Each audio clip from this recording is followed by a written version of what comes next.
to different people in order for them to get conversation going. Because most of the time when people say they running, they want to know who you're running against.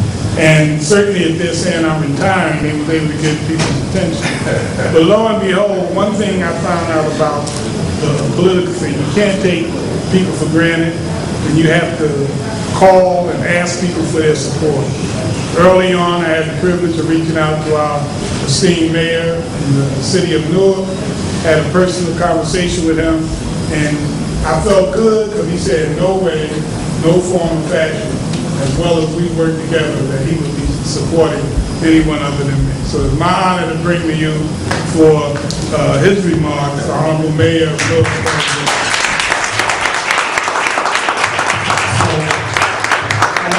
We'll get back to the music. I'm only going to speak for about 40 minutes, so everybody just get comfortable. We'll be over in a second.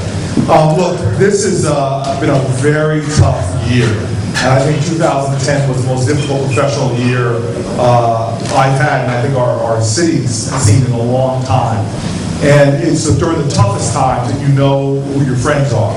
And I think, as some of the, like a lot of newer folks are here, and we know, I think it was, I'm stopped in the supermarket, on the streets, all these kind of challenges. But one of the guys that was there for us in his many hats that he's been wearing over the last year has been Beasley.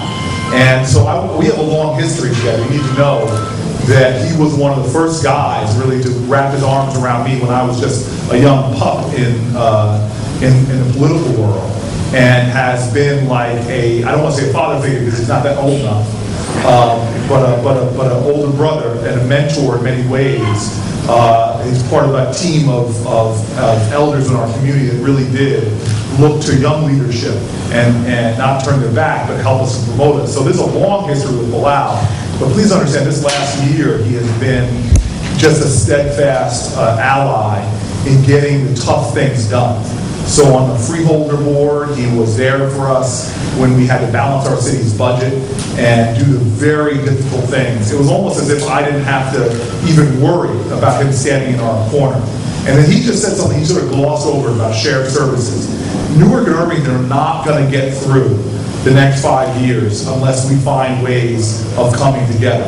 I was on the phone, this is my days now, they're calling, I was talking to people down in Camden County about their shared service plan around public safety.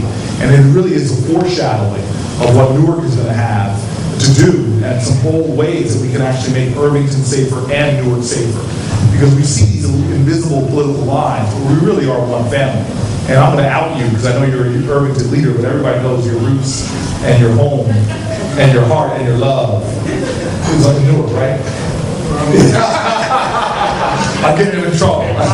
Mama's still there. Mama's still there. That's it all. So look, you know, politics is politics, but in many ways, what my focus is right now is solving the problems and challenges that we face in Newark. And I've got a guy that's been steadfast personally to me, politically to me, but more importantly, we're going to have to usher in a new era of difficult choices and finding creative solutions to problems. And Bilal is very much at that table. So Bilal was sort of talking around some issues, but just to be clear, there are a lot of other young leaders coming up in Newark, and we want to do everything we can, right, to support them and elevate them and help them. And it's so important that we do that as a family. It's just critical. But right now, in this time, when we have the one real Irvington spot on the county freeholder board, right? It's the only Irvington spot. And where we have a city like Irvington who has the same destiny really as Newark. Where Newark goes, Irvington is going to go. Where Irvington goes, Newark is going to go. Your leadership is critical. So for the friendship of years, for the political times, he and I have actually knocked on doors together all over the city and been through a number of political battles. We both have some similar scars on our backs. And then now where I just need to have people I can rely on as mayor that are going to be there in the tough battles that are to come.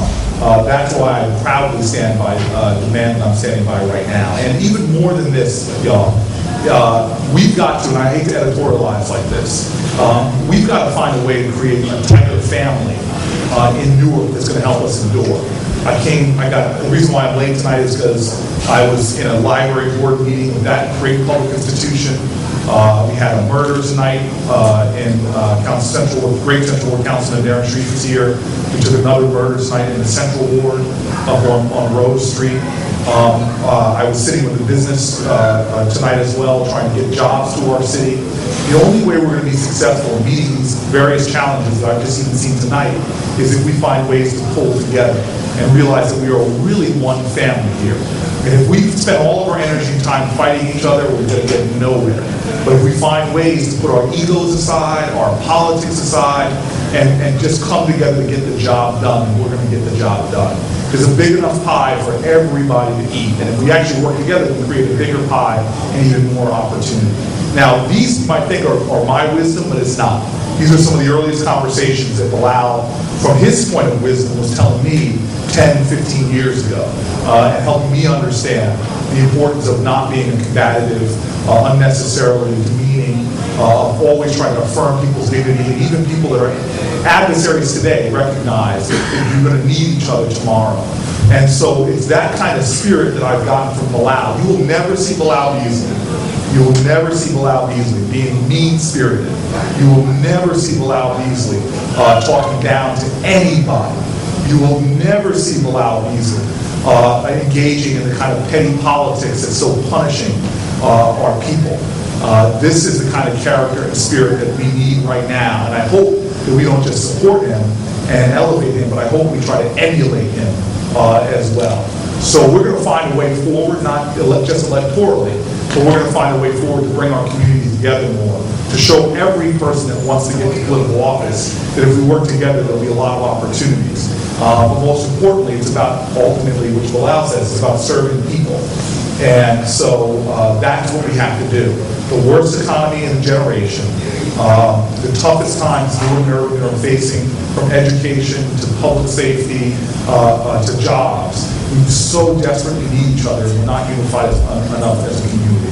So I'm proud to be here. I apologize to everybody for being late. Now I've got 25 more minutes to speak, so I thought I'd tell you about my childhood and my football days. The older I get, the better I was. I used to be in as good shape as Darren Sharif, but no longer. Darren's about 10 years younger than me, so that's why he's in much better shape. Right, Mr. Sharif? Right? Darren's like, yeah, shut up and get the mic out of his hand so much quick. Thank you, everybody. God bless you. God bless Newark. God bless Irvington. God bless Essex County. So thank you. Thank you. Thank you.